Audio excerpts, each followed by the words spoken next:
There's some people where you're like, there should be nothing wrong with you, Right.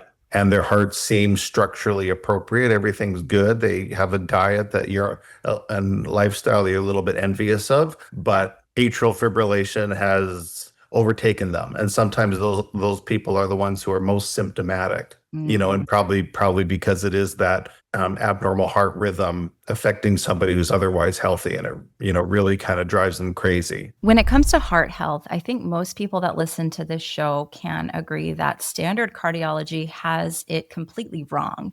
But when we get into the natural medicine and alternative ways of looking at heart, there can be quite a few disagreements. So today's guest is Dr. James Kneller, and he has looked at both sides extensively. While we go over a wide array of topics in this episode, you may not agree with absolutely everything. I implore you to be objective in your listening and to really take on a different viewpoint when it comes to heart health. Now, Dr. James Kneller also sees patients virtually if you are interested in working with him. And we talk a little bit about some pretty cool trials he has also done with some alternative therapies. So there's a lot in this episode. Make sure you head down to the show notes, go through the timestamps if there's a particular topic that you're looking to learn more about. But we definitely cover a wide array of things when it comes to looking at heart health through the standard lens, but also through the alternative lens. So listen objectively and enjoy today's episode. Welcome to the Evolving Wellness Podcast, where circadian biology and quantum biology meet nutrition, lifestyle, hormones, health, and everyday conversations.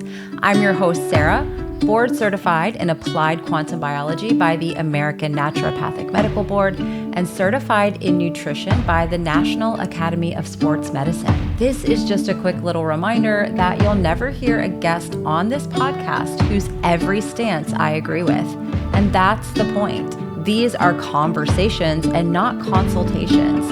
The information shared here is for information and educational purposes only and is not a substitute for medical advice, diagnosis, or treatment. Always seek the guidance of a qualified, trusted professional for all of your personal health needs. If you want more of my content, including my free long-form articles with citations, free ebooks, membership group with more access to me and my circadian app that helps you integrate light into your life seamlessly, make sure to visit www.sarahkleinerwellness.com. Thank you so much for listening and enjoy the podcast.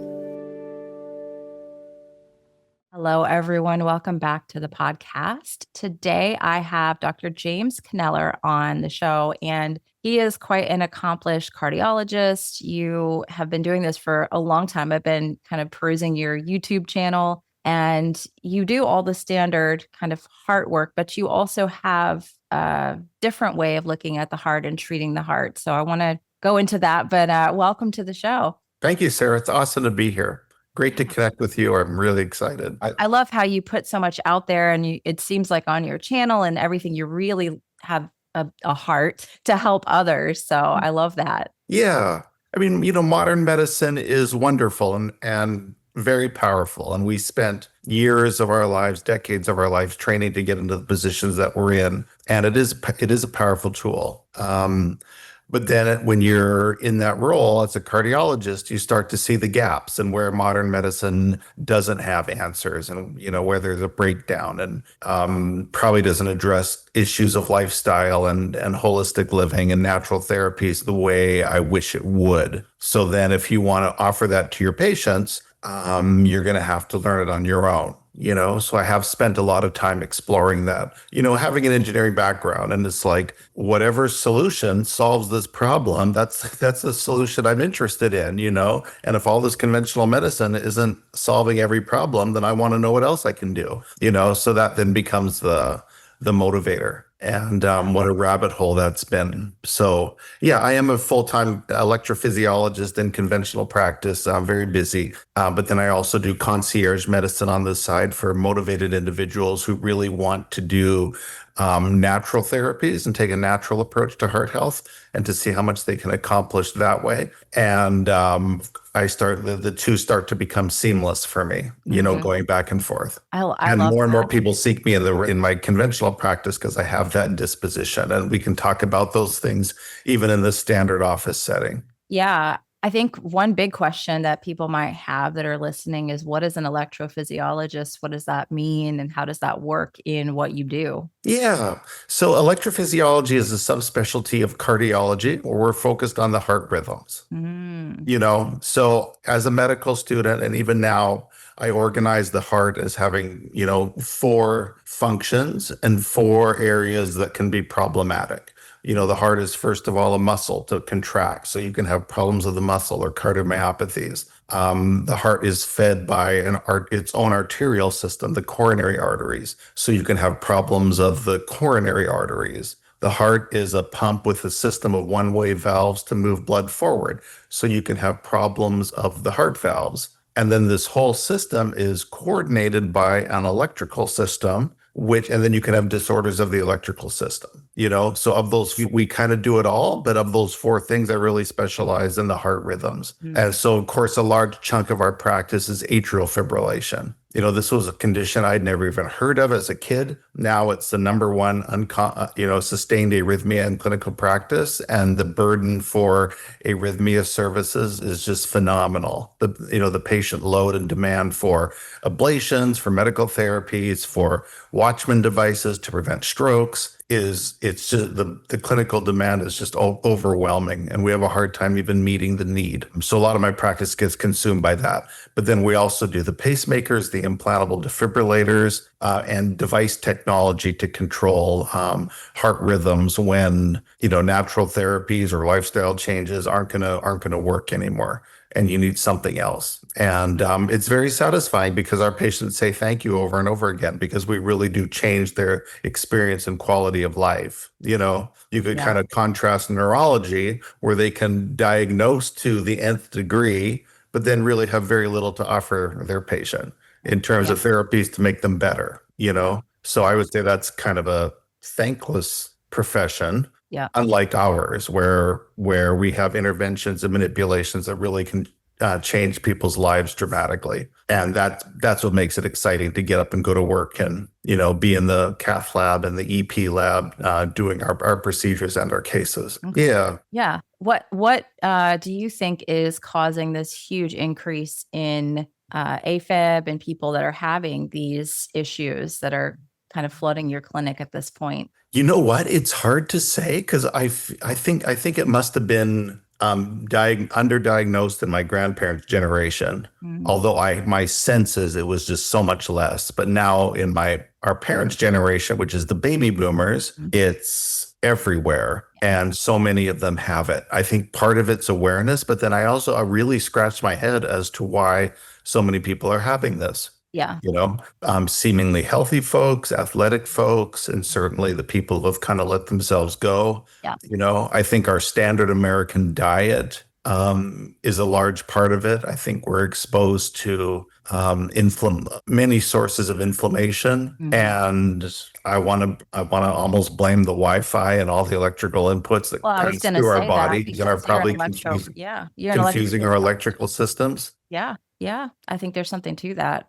Yeah. Yeah, a lot of the frequencies that we're exposed to now as modern humans did not exist back when our grandparents were around at all. Right. Human body Right. only adapt so quickly to these things. Yeah, and I think it's screwing up our heart rhythms, which are so sensitive to everything. Yeah, yeah, absolutely. Yeah, it's definitely something to look at. And you mentioned you're seeing healthy people, seemingly fit people also coming into the clinic as well. Yeah, with atrial fibrillation for sure. Mm. There's some people where you're like, there should be nothing wrong with you, Right.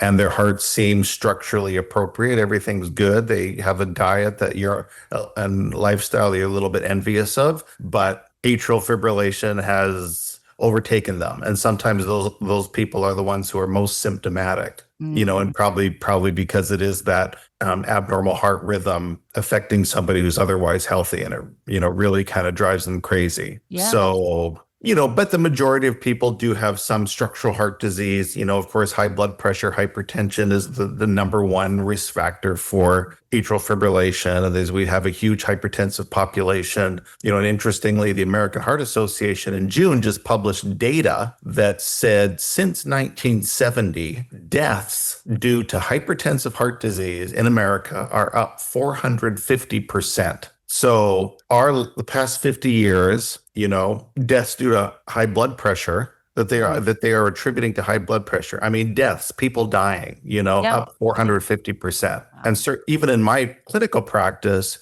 I trained with a great armamentarium of antihypertensive medications. And during my years of practice, even more have appeared. So we have all these seemingly amazing drugs that can do all these different things to lower your blood pressure. And despite the fact that we have all of these things, we're not winning the battle at all. In fact, we're losing in a grand and embarrassing fashion when you think that we're not saving people's lives. I mean, I would have been embarrassed if death rates had stayed constant. We hadn't made them dip, But when you think that they're up by that amount, as reported by the American Heart Association, it's embarrassing. And we need to really just rethink what we're doing. Yeah.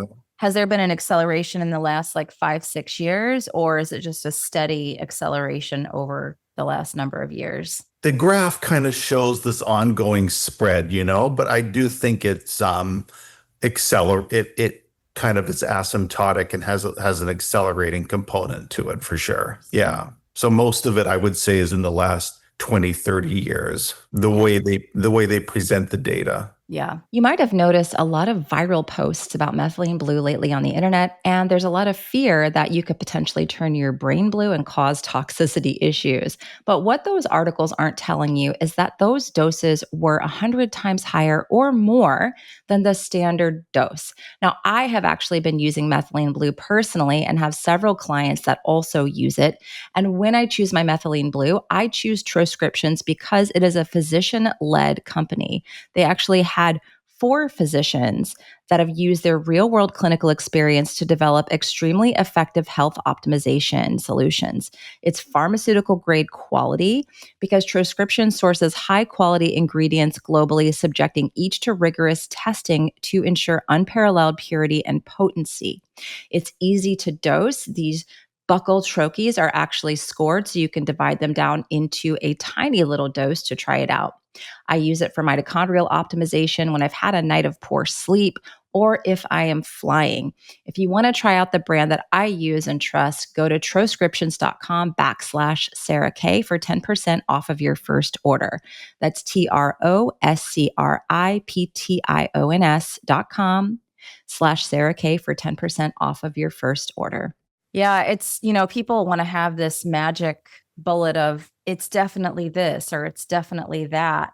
But I'd love to hear from you. It sounds like it's a combination of things that could potentially be increasing this. I'm always concerned about sun exposure, lack of infrared, circadian rhythms, and how those things impact the heart and how out of rhythm we are as a society. Our natural light-dark cycles, lack of infrared indoors, and most people are spending most of their time indoors, and knowing how that is so helpful for circulation and heart health, non-native EMFs, food, and a certain illness that came about in 2020. I don't know if you think there's any correlation with that, both the illness and the prevention treatment for the illness. But I definitely, in some of my clients, saw after 2020 having heart issues where they are perfectly healthy and didn't before.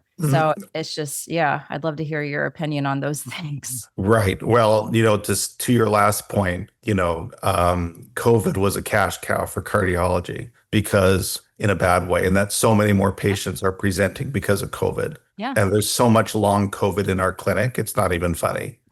People who had either the infection or the vaccine, and life has never been the same. Yes. and they feel like crap and they're having problems, and it's all the way from just a general fatigue and malaise to aggressive atrial fibrillation, can't control my heart rhythm. Now I have POTS and I can't stand up without my heart rate shooting up, and I'm passing out, my blood pressure drops out randomly, or I'm sitting at my desk, next thing you know my heart rate's 150 and I didn't do anything. And all this evidence of electrical autonomic instability that individuals say that absolutely started with that COVID event, Yeah. you Yeah. know? And it's both. Like, I want to clarify that for people. People that got the vaccine, yes, but I also have a lot of clients that did not get the vaccine that just got a really bad case of COVID. And now all of a sudden they're Mhm. presenting with these sorts of issues. And so it's not just, we want to draw a line and have a war over vaccinated versus unvaccinated, but this is a problem that you're seeing clinically. Mm. It's both, right?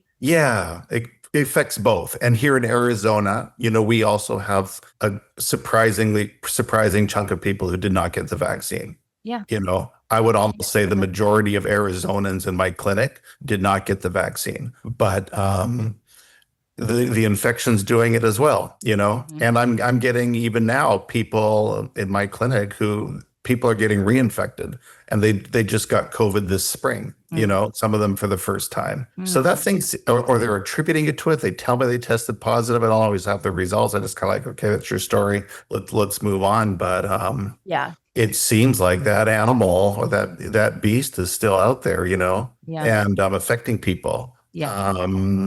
When we were in 2020 in the hospital, it seemed to my gestalt, and it's typically what you believe, was that the people who were dying in the ICU of COVID lung pathology were more the unvaccinated.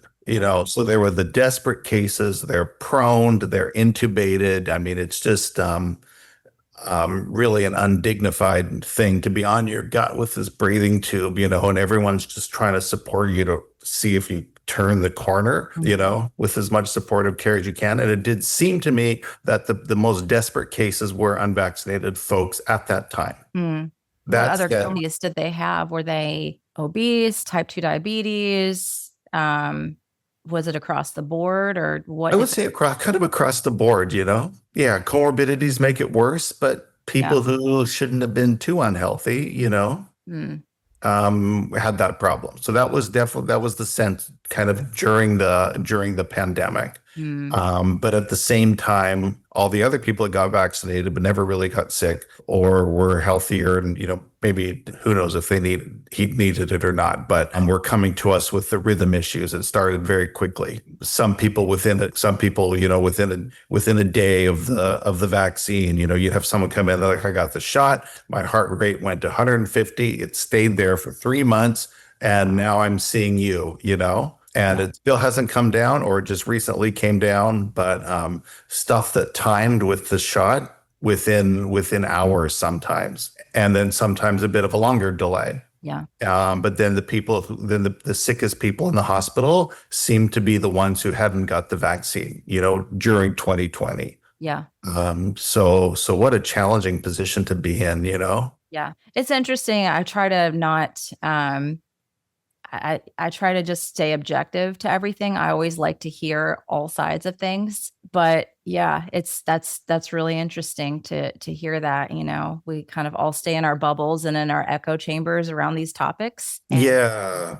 You always wonder, is someone who's going to watch this and criticize you for taking a position or saying what your real observation was. But yeah, we saw a lot of cardiology and a lot of visits come out of that. yeah, And lots of young kids, the 20 somethings who are in your clinic with POTS, yeah, that time with COVID or the vaccine really shot up. Like yeah, you meet the 23-year-old couple, and neither of them can stand up anymore. So they crawl around in their apartment to help feed each other and bathe each other. And that's kind of how they live. Like they're scared to stand up because they'll pass out, like real, like crazy stuff, yeah, yeah, so that gets you into, natural therapies and anti-inflammatory protocols and things like that to hopefully stabilize the autonomic nervous system and yeah, help these people progress, and yeah, we can make some really good progress with those folks. Yeah, I want to definitely talk about that. I just want to qualify what you said. I have a friend of mine with I think an 18-year-old daughter who today I just saw her update on Facebook. Her daughter is getting a stent put in because she's been basically non-functional due to POTS and all these other issues that she's had since she just got COVID. She never got the vaccine. Uh, Hmm. so she's 18.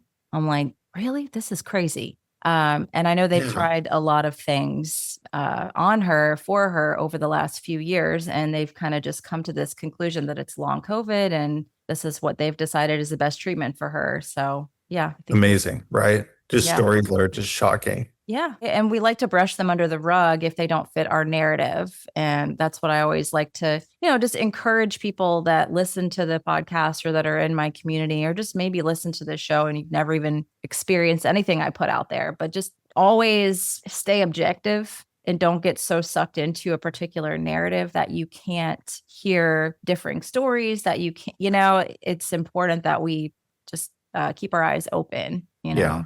Yeah. Yeah. Yeah. What kind of natural things do you do for someone that comes to you that is presenting with long COVID and all the issues like POTS and like literally non-functional? Yeah.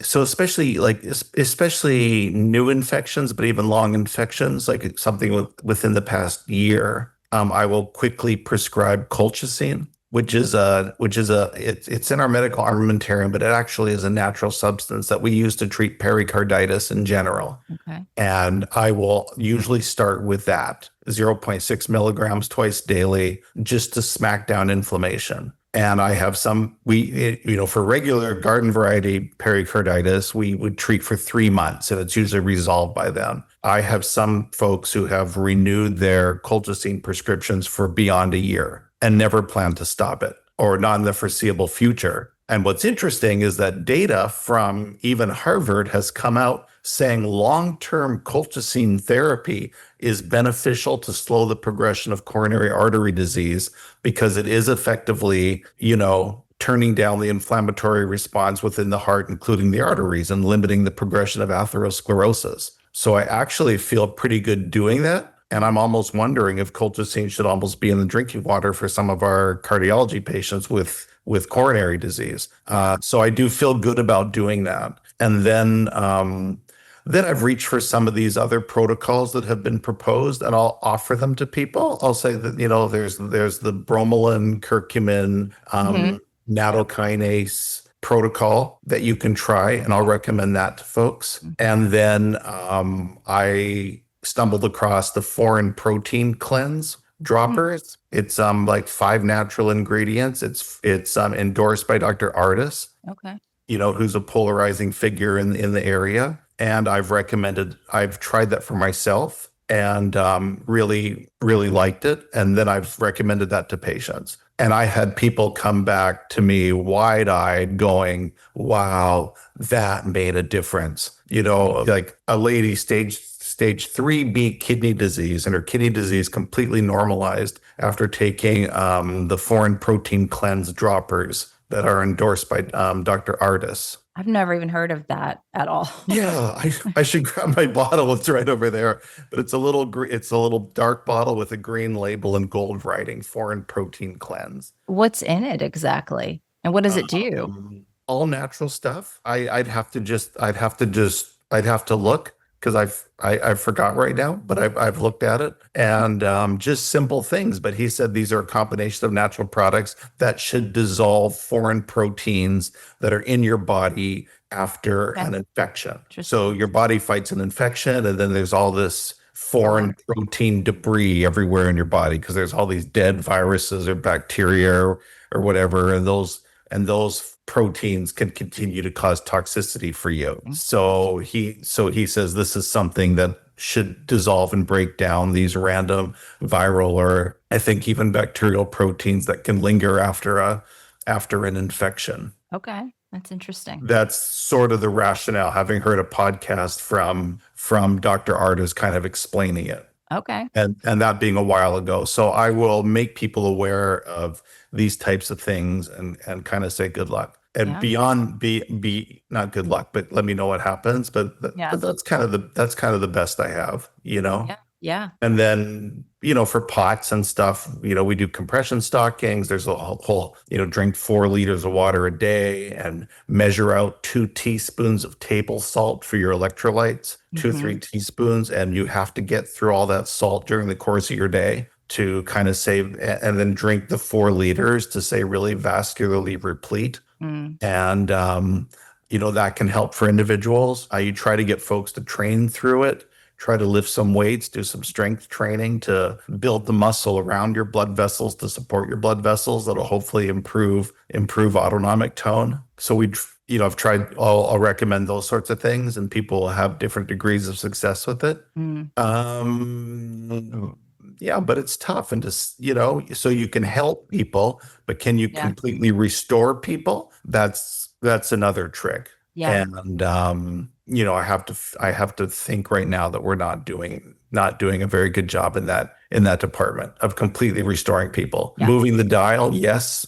Completely restoring, not as often. Yeah. But I do have a few anecdotal cases, from using the foreign protein cleanse that really do seem to have nailed it. Interesting. Yeah.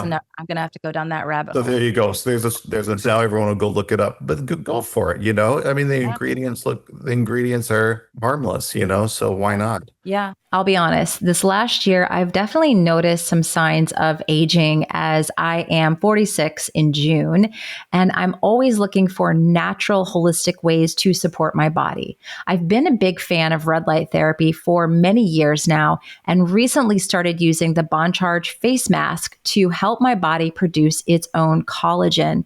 Now, here's the thing that differentiates Bond Charge face mask from the rest of the ones on the market. It has specific wavelengths that are actually meant to target the skin and collagen production.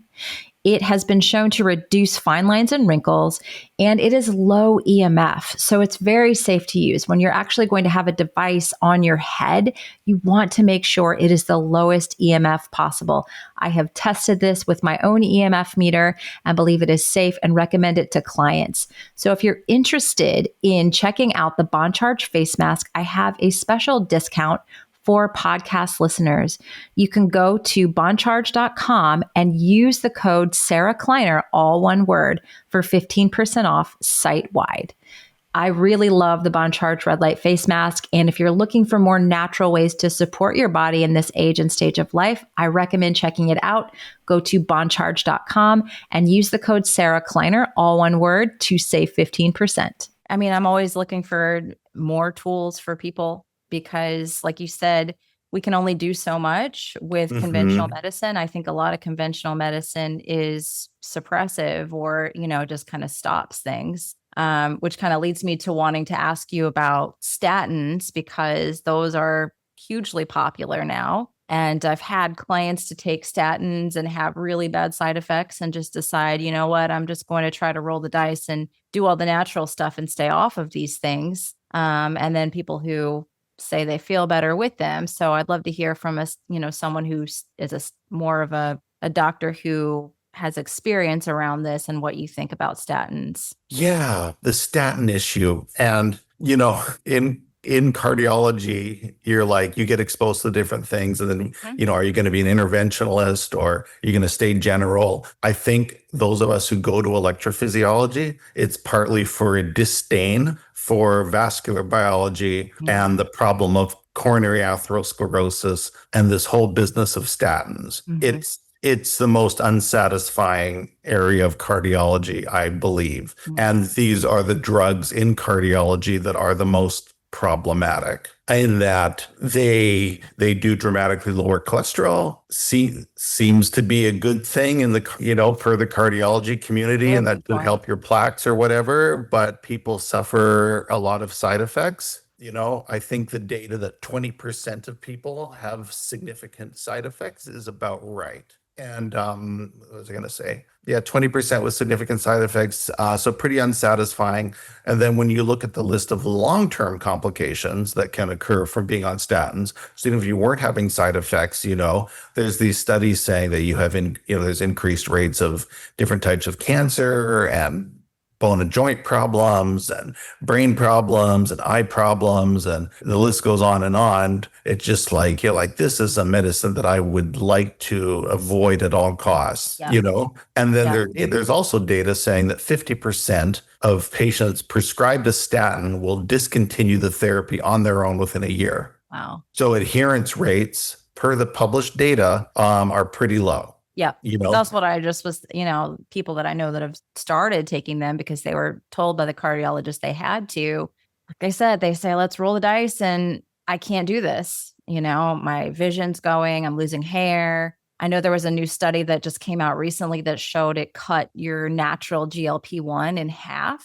And I'm like, wait a minute. So yeah. a lot of people that are taking statins are already obese. They're already insulin resistant. They already have an issue with their ability to regulate and maintain their weight. And so you're going to cut a natural mechanism that helps them to maintain weight in half with this medication. Like, please tell me how that makes sense. So How that makes sense, right? yeah. Yeah. Or then our two high intensity statins, atorvastatin and rosuvastatin, Lipitor and Crestor, those two molecules, they added a fluoride ion to the molecular structure of those atoms, and why would you put fluoride into a statin drug? And those two drugs are ones that have been shown to increase coronary calcium. So calcium scores actually get rest. So they're supposed to stabilize and shrink your soft plaques, but in point of fact, the calcification gets worse. And that's been shown over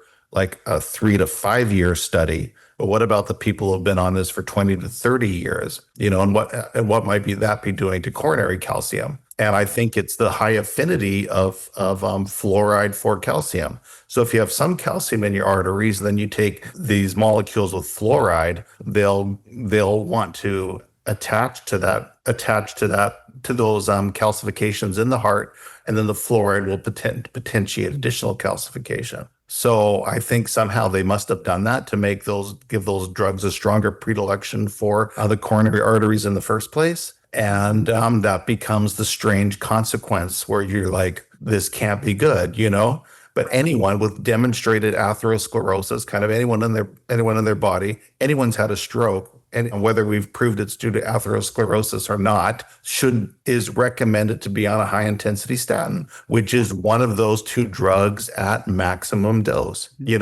And the medical community, honestly, it stopped thinking about cholesterol. It's like, it's a solved science. It's done. It's in the guidelines. We have targets. We start you on drugs. We don't even want to think about it. You've had any kind of a heart attack or any kind of a stroke or a TIA. It's high intensity statin for you, because forbid you have another one of those. And this seems to be the best protection. No one's checked out. Everyone's checked out. I don't think anyone's really thinking about the biology of cholesterol and atherosclerosis anymore in the medical community. It's like, it's in the protocols and that's what you do. And then if you're an employed hospital physician, that becomes metrics to whether you're adhering to guideline directed practice. Are you prescribing these things? And the medical records, you even have to document if you discuss statins, and did you prescribe to this patient? And if not, why not? And you may not get paid for your visit by the insurance company if you didn't include the statin. Right. So it's becoming so embedded and so ingrained. I think practitioners are kind of tired of it, and everyone's just not thinking and prescribing away and doing what the guidelines are recommending. And, it's kind of damn the torpedoes, die of anything else, but just don't have a stroke or a heart attack. And,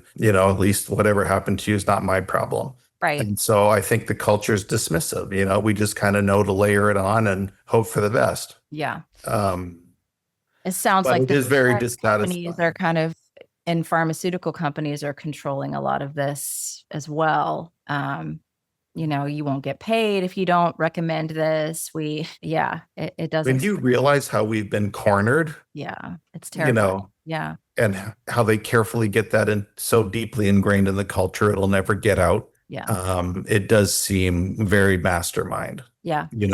If it worked and did wonderful things, then great, but we see a lot of problems in your own experience. It's hard to think that your patients are getting much protection.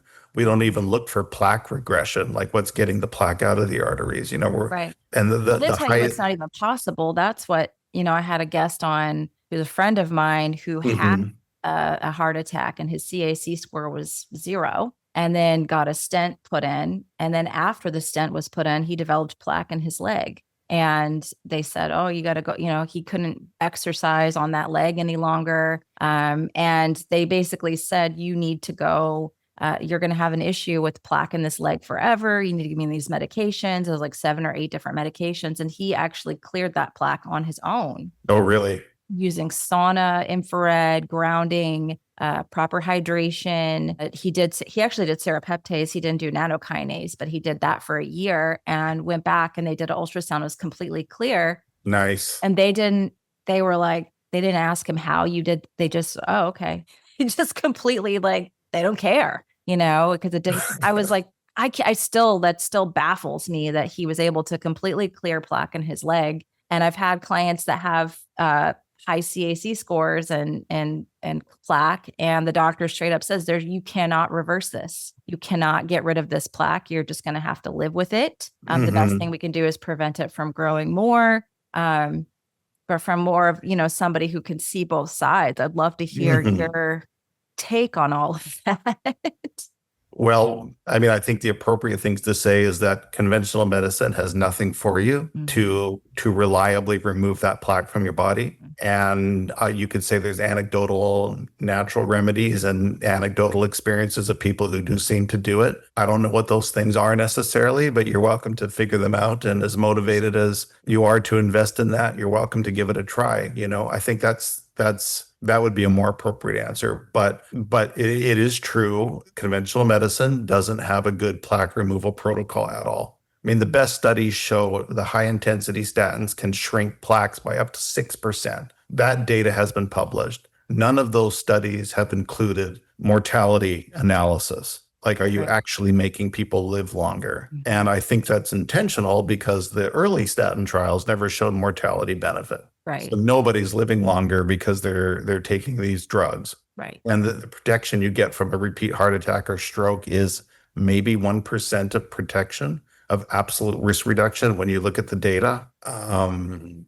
Yeah, so we have to do a lot better in the realm of vascular biology and give people options, which has been one of my motivations to, sort of found the Natural Cardiology Institute and to try to develop product lines to treat coronary disease and this problem of cholesterol. Cholesterol can be high. It can be high because your gut flora is wrong. It can be high because your body uses it, I think, as a putty to fix little problems and breaks and cracks and crevices. So maybe if you have a lot of inflammation and that's going on, your body's going to rev up your cholesterol levels because it needs to fix some things. If you're a very robust, healthy, wonderful person, you need a lot of hormones, cholesterol and hormones and cellular activity. And there's a lot of cell turnover in your body because you're robust and you're growing.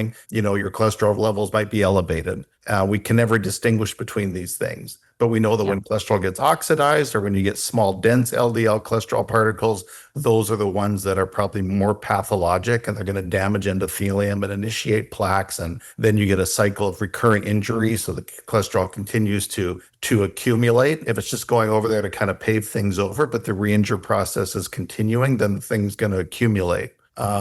So we need products that will protect the cholesterol, lower the cholesterol, and protect the vascular endothelium kind of all at the same time. Yeah. And I'm curious if you ever look at different genetics and genetic predispositions.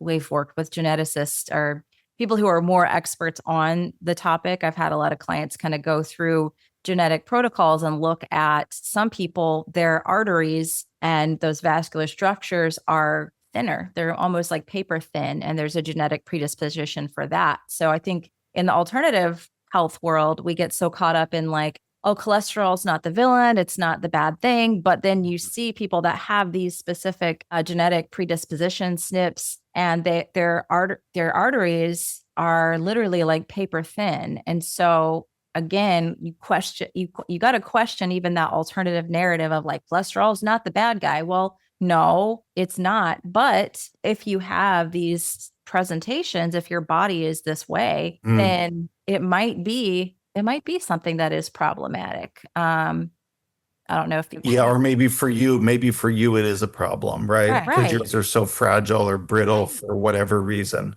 right, exactly. That's interesting. Yeah. So I think without being discriminatory, all of us in cardiology can say that East Indians tend to have very small coronary arteries. Okay. Anyone who does PCI, Mhm. when you're opening arteries and doing angiograms, things of that nature, you can say, yeah, this is a genetic population that for whatever reason seems to have really small arteries, and coronary disease in them is worse and harder to treat. So if Mhm. you wanted to put a stent, they're going to be a lot more technically challenging to open. Interesting.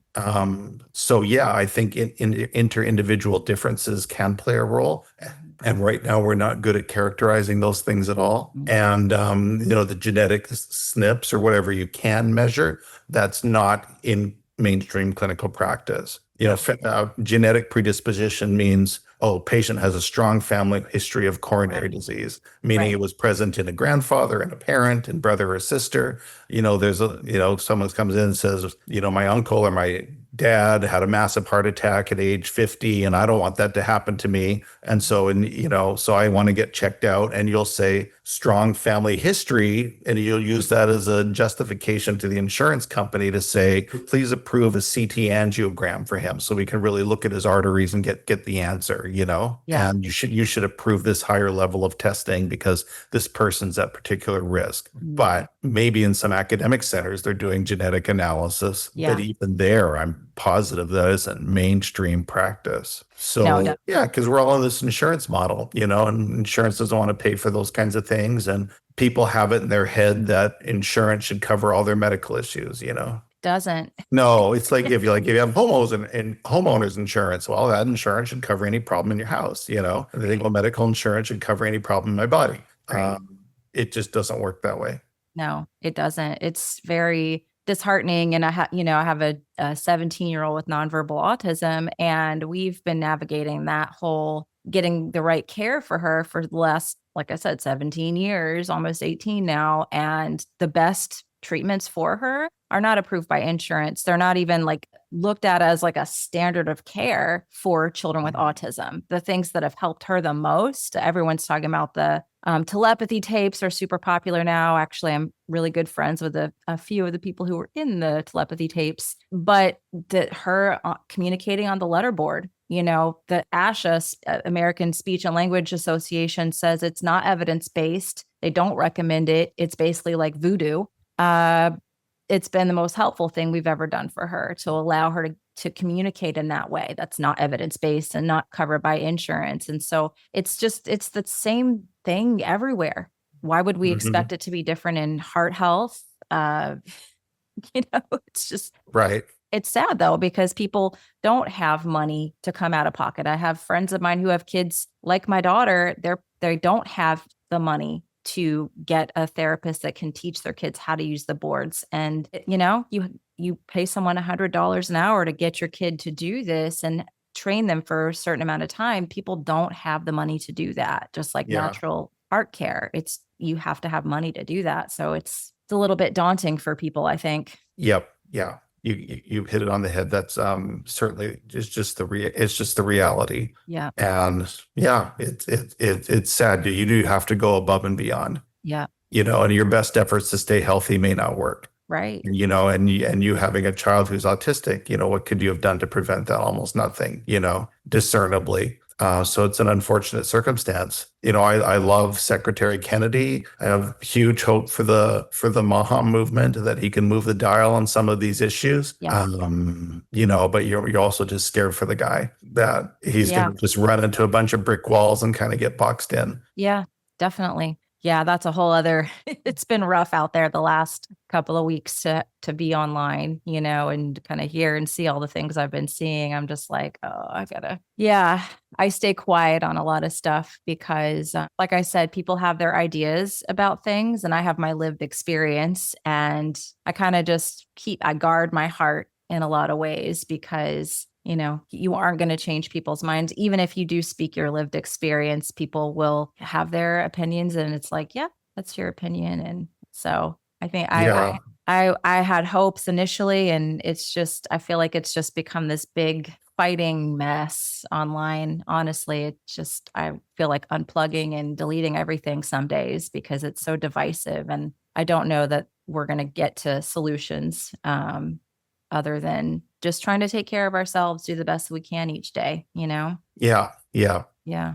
No, that's huge. But in the cardiology space, what is fascinating is that there is a huge body of scientific literature supporting natural products for Mm. coronary disease, cholesterol reduction, plaque regression. It's published, it's on PubMed, which is the NIH website. There's studies published in, reputable peer-reviewed journals, double-blind randomized trials that had got funded some way or another, and, meta-analysis summarizing all of the trials of, Yeah. turmeric, quercetin, berberine, all these natural ingredients that can improve heart health and treat coronary disease. And some of them really, really, they'll report dramatic changes in LDL cholesterol. And, then you look at the supplement world. The supplement world has two issues. One is that products aren't regulated, so it's hard to know if Right. it's a You don't know quality what you're getting. ingredient, but Yeah. you can move past that. You can find reliable sources. And then the other thing is that these things seem to be sold in isolation. You're like, Mhm. oh, here's a great product for berberine. Here's a great product for turmeric. Or here's someone who combined berberine and turmeric. Oh, that's cool. But there's 50, 60 natural substances that can benefit cholesterol. And how do you get enough of them in one place to treat somebody who has serious atherosclerosis? And that's been my motivation to Yeah. summarize that literature for myself and then to Mhm. say what are the best natural products at meaningful doses, and can I combine these into one cholesterol package that then I can then offer to folks. And I can Mhm. feel like with a straight face to a patient of mine who has advanced coronary disease that here is a natural regimen that's going to give you maximal impact. This is Mhm. going to be real clout. So if you can't tolerate your statin, and I have lots of patients who went to bypass surgery who can't take a statin, and I Mhm. totally understand that because I tried a statin and my muscles completely shut down.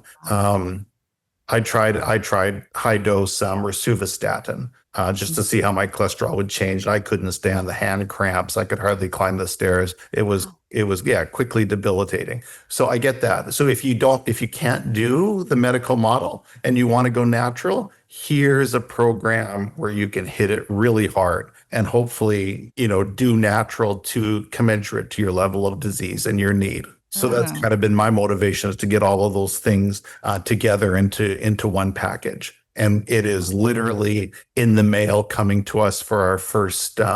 We've got the warehouse, we're ready to go. We're getting our first product literally in the mail for the next week or two for our Oh, cholesterol-free bundle. exciting. Cholesterol-free for cholesterol, and then our Just Beat It product line just for blood pressure. That's a little bit Mhm. simpler. Yeah. So it's Exciting. two sets of capsules for cholesterol free, two therapeutic gummies, and then a medicinal bone broth that has all of these bone broth and collagen powder that has all these beneficial ingredients at the highest possible doses that won't wreck the taste. Because a lot of these ingredients, they taste terrible, so you have to put it in Yeah. capsules. Turmeric But the awful. ones that taste reasonable, you can assemble them into being part of a bone broth powder, and bone broth also has evidence for benefiting coronary disease. So that's part of it, as is collagen for improving vascular integrity. There's Oh, data for that. But then can okay. you pack everything else in there and then also come up with some gummy products so people aren't drowning in capsules,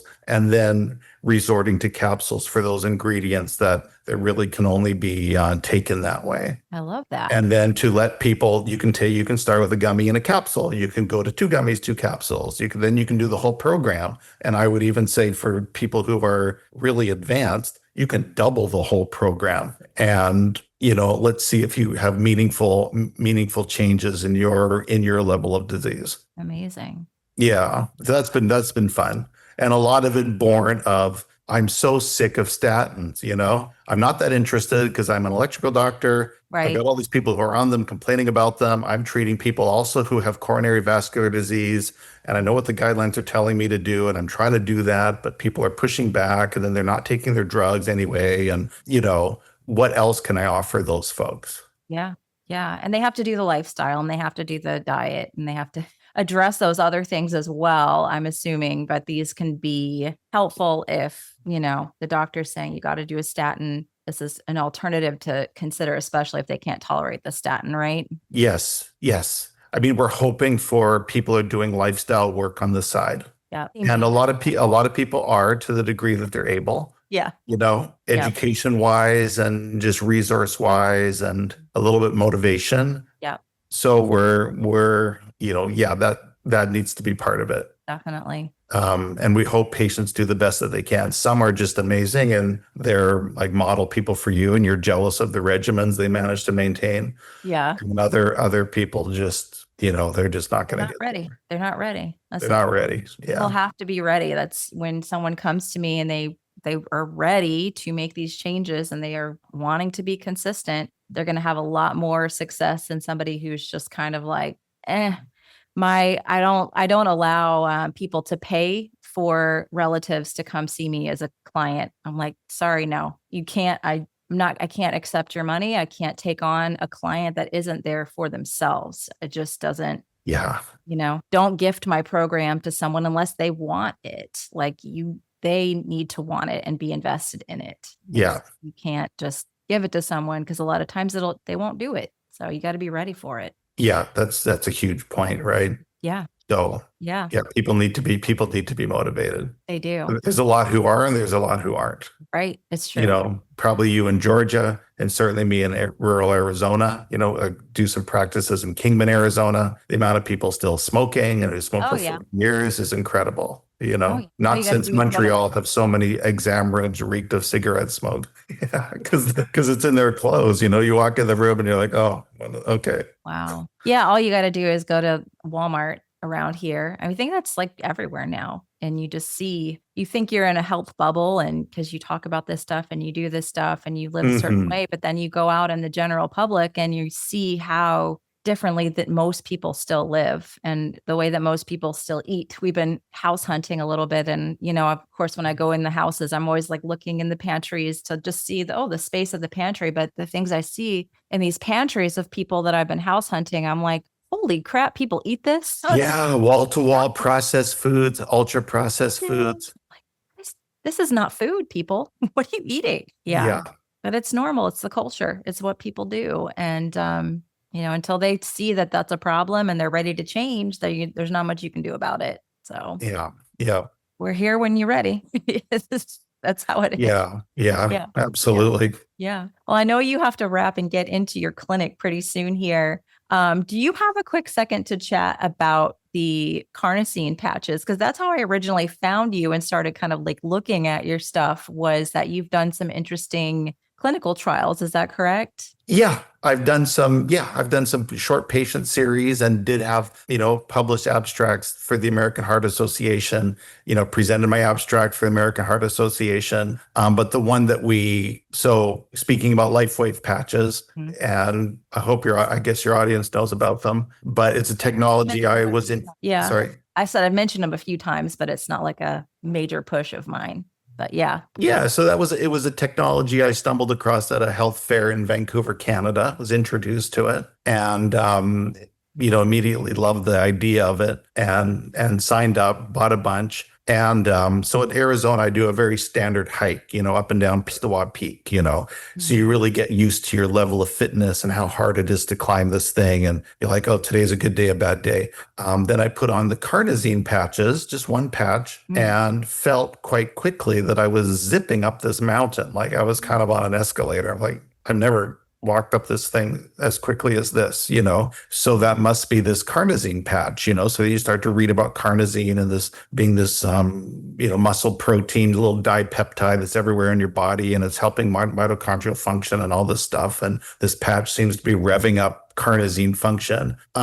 So then you let that smolder for a while and you're like, how can you test this? How can you quantify it? And then it's like, well, the heart, it's an automatic muscle, and we are always looking at hearts under echo. So what if I put carnosine patches right over the heart? Can I see a meaningful change in heart contractility? So then experimented with myself at our clinic, and I'm like, it's hard to get an echo tech and to give you time and all of these things. And this is not a billable service. So, so I'm like, I'm going to be just careful. I want to really see an effect. I'm going to plaster these things over my heart, around the sides, because the heart goes back, and cover it, and, do that before and after an echocardiogram at rest. And in myself saw what our average has been, which is about a 6% improvement in the squeeze function of the heart after applying the carnosine patches. So it's like, I'm going to lay here at rest, get a baseline echo, then without moving, I'm going to put all these carnosine patches everywhere,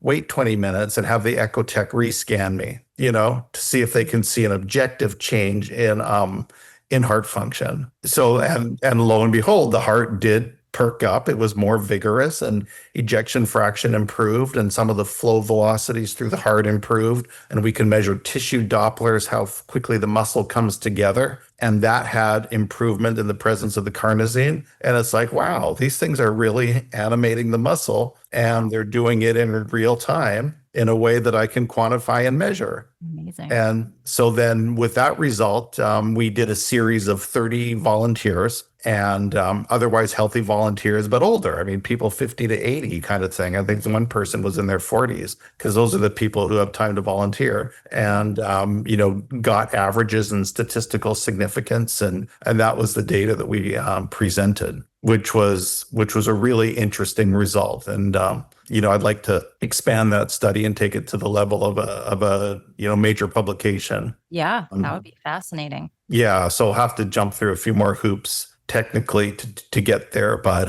that is something that is a story that I want to finish for sure. Amazing. Well, that was really interesting. It's promising. I said it's really promising, and the reason I don't talk about the patches too much, I use them pretty much daily on myself. Have seen really cool stuff for myself. Mm-hmm. But we talked about that before we turn on the camera. It's the MLM, and the energy can be just kind of like, predatory. So I just put a link in my product guide. I'm like, if you want to buy them, go for it. I use them daily, but it's not something I'm going to actively turn into like a business, quote unquote. But I think that the stuff with the carnosine patches is incredibly interesting. And I think people are more apt to listen to someone who's medical doctor who's tested this in kind of a controlled setting, and worth a shot if it's something that you want to try out for yourself. Yeah, I mean, and the backstory is that getting to carnosine, I was like, I want to test these patches with echo, so I'm going to do energy enhancer and Eon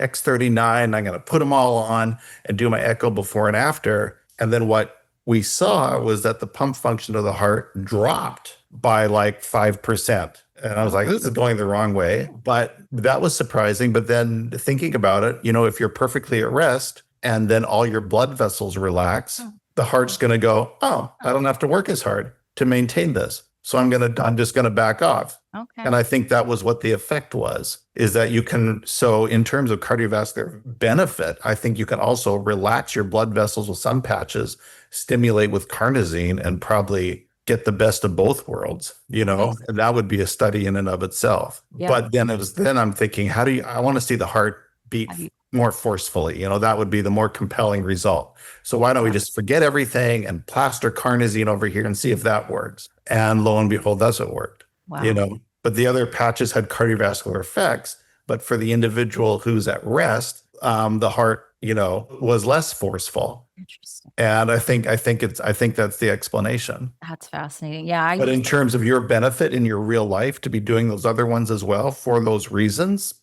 probably every bit as beneficial. But well, for me, I feel like a parasympathetic. I'll get muscle tension in the neck, just stress and perimenopause, whatever, hormone changes. And I just put on X39 and boom, like it's just gone overnight, just gone. And I sleep better. I'm like, well, it's just, what is the harm of doing this? It helps. So I'm all about what helps, and giving people ideas and options and things to explore. So if you don't want to buy it, don't buy it. Yeah. Those anecdotal stories are so compelling. Yeah. Like you're like, what? And it's just amazing, Yeah.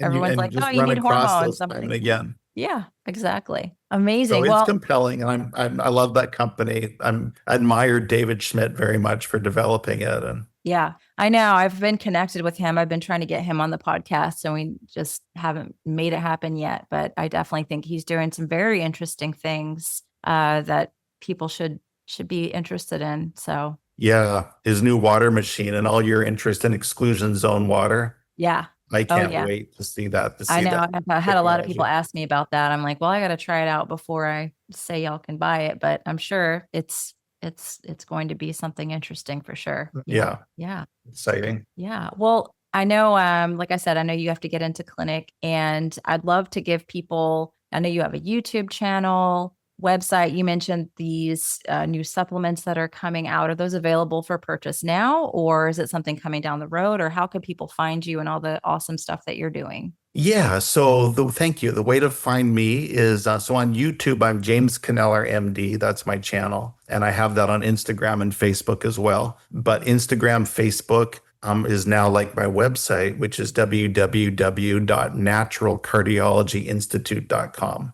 All one word, naturalcardiologyinstitute.com. And the supplements will be available within weeks. Amazing. Both for cholesterol and blood pressure. We literally have rented the warehouse space, and the first shipment is on the truck literally now. Fantastic. Yeah, so it's just beyond exciting to finally be at this point, Yeah. you know. Yeah. And that's And you, kind of like $100,000 of personal money to get that first shipment to kind of get up and running. But we're so excited, yeah.